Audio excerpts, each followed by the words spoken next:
twagiye noneho kamwereka uburyo wasikelinga kabisa.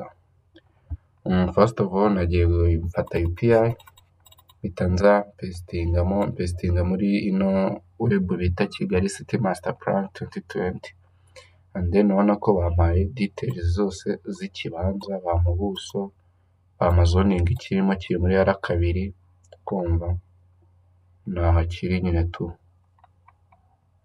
Ikintu tugiye gukora twe ni ukugisikelinga. Nongewe nafashe ama screenshot, ufata screenshot uhereye hano umanura nyine kumva njye nafashe ko ndi gukoresha snipe ntabwo nakora screenshot kandi ndi no gufata video. Ama screenshot nayakoze, so screenshot yo nayakoze niyo aya ngaya ariyo aya ngaya. Iyo dushyiramo hashcard aba ari iyi.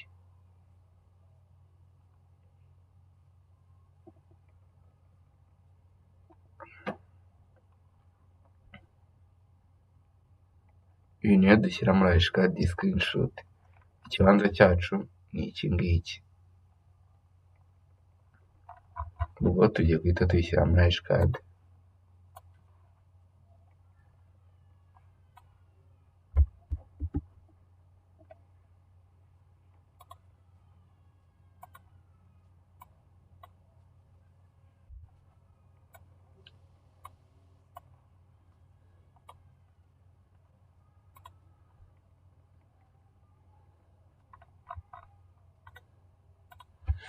Urabona ko ya screenshot yacu yamaze kugera muri hashcard.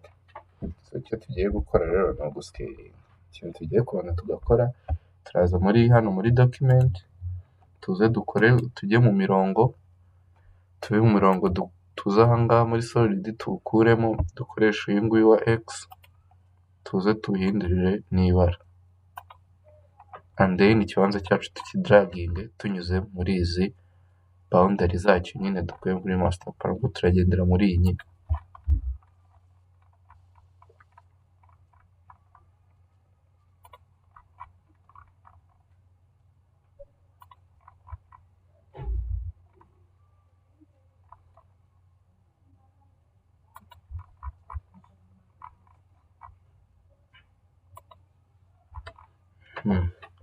Urabona ko ikibanza cyacu ni iki kidraginzeho n'imirongo itukura and then twisubire muri ya mirongo yacu ya solid tuwugire umukara, noneho tuhita tudraginga nk'ikimwe buri ruhande cy'ikiniba nyine tu, kugira ngo werekane ko ikibanza kitari cyonyine cyegeranye n'ibindi.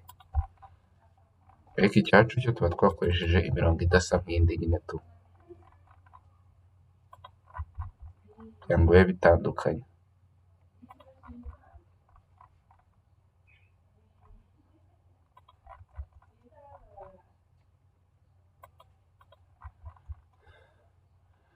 Ibibanza byegeranye nacyo ku mpande ni ibi bibiri and then ikindi kintu uhita ukora, uhita ukora n'uyu muhanda.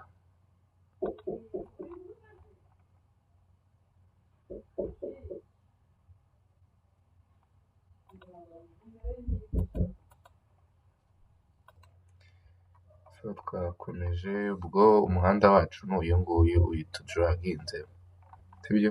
None ikibanza cyacu ni iki kizengurutswe n'imirongo y'umutuku.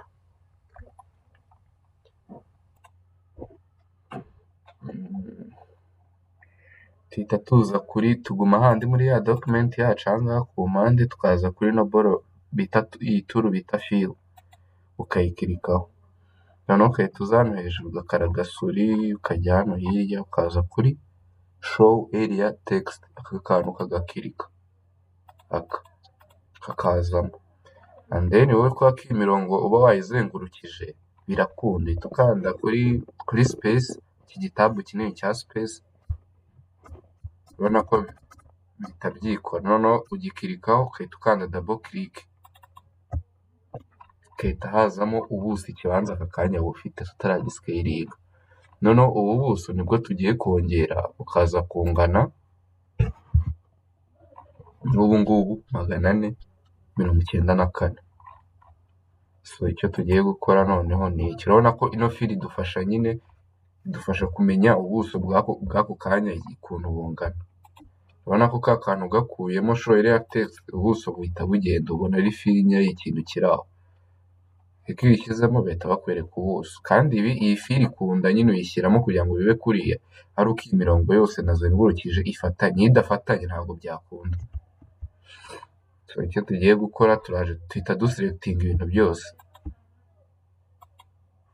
kumva, and then hano hari aka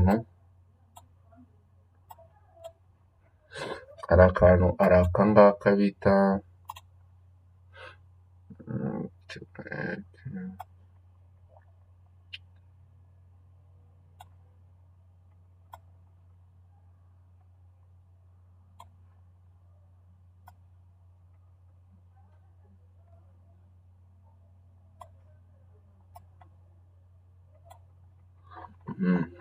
duhita tuza kuri kano gaturu ka resize, ugakirikaho ukemeza. Icyo ukora uraza ugafata mu nguni imwe hano, ugafata no mu yindi ahangaha. Ahangaha washobora kongera cyangwa ukagabanya kuri sayizinga nyine no gusikeyiringa. Noneho twe tugiye kongera, kuko ahangaha urabona ko hano dufite ubuso 15,600, kandi ahangaha hari 15, turashaka 494. So ubwo twe tugiye kongera, tukirika aha nanone, twongere ufata wongera usubira hahandi, ukaza ugakirika aha, ugakirika n'aha, and then ukongera. Urabona ko ubaye 29.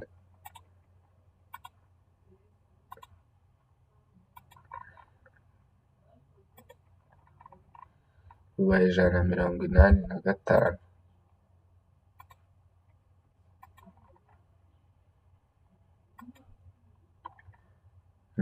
Turengejeho niba tutagiyeho inyuma tureba.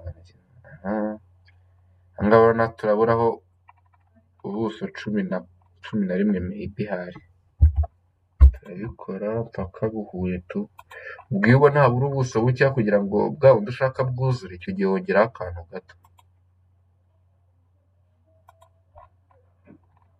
Urabona ko tubura 5.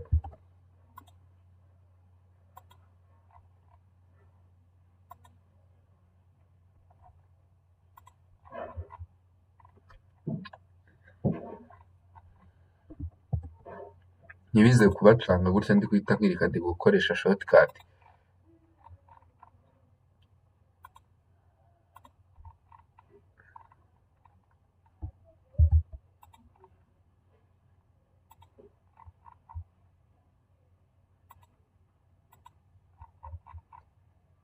Nako harabura rimwe.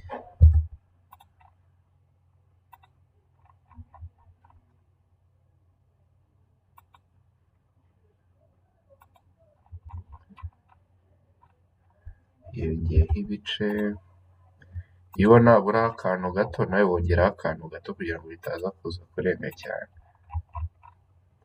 Urabona ko ubuso 494 buruzuye. Ibi bice byo ntabwo ujya ubyitaho, upfa kubona ahangaha ubuso bwawe bwuzuye 494 aribwo ubu ngubu. And then ubu noneho ibintu dufite muri ashikade, nyine ikibanza dufite muri ashikade kiri riyeri n'icyo kuri tere. Iyi fili akamaro kayo ni ukutwereka ubuso bw'ikibanza. Urabona ko bo twagisikeyirinze, twabibonye. Iyi fili akamaro kayo kaba karangiye, noneho niyo wayisiba.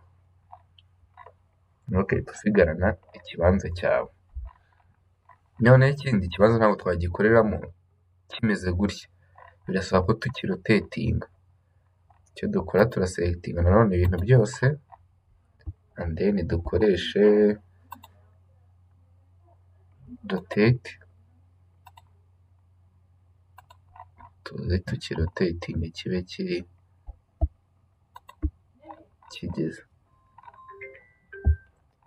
Urabona ko ikibanza cyacu ni iki ngiki, umuhanda ni uyu. Kugira ngo umuhanda uwutandukanye ushobora kuza ugashyiramo fili, nawe ugakanda kuri ya tabu, ubuso urabona ko naho hahita hazamo ubuso, gusa bwo uhita ubukuramo nta bidanje, ukaza hano kuri show area ukawukuramo, and then ukaba wahindurira n'ibara.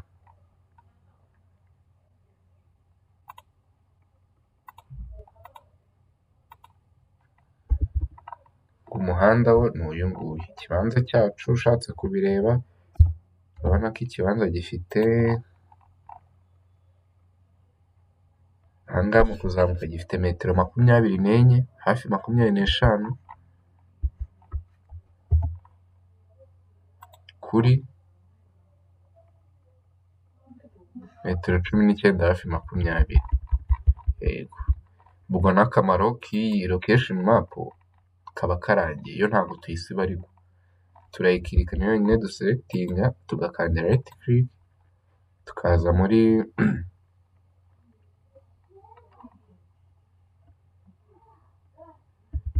layer yayo. Icyo gihe turaza tukayihindurira layer, icyo gihe turaza tukaza tugahindura, tukajya muri layer,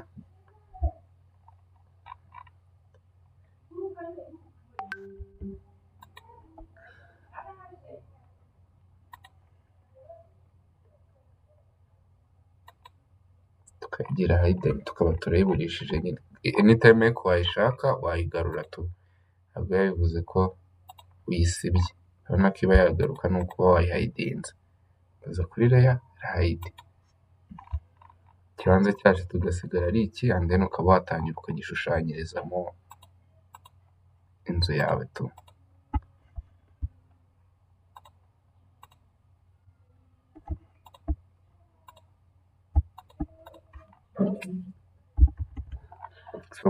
Guscalinga rero ni uku nguku bikorwa, ibindi byo ndumva mubizi, mugatangira mugashushanya, ni ibyo. Ubwo hagize ugira ikibazo kuri ibi yaza kumbwira nta kibazo, gusa process yo guscalinga ni iyi. Sawa sawa.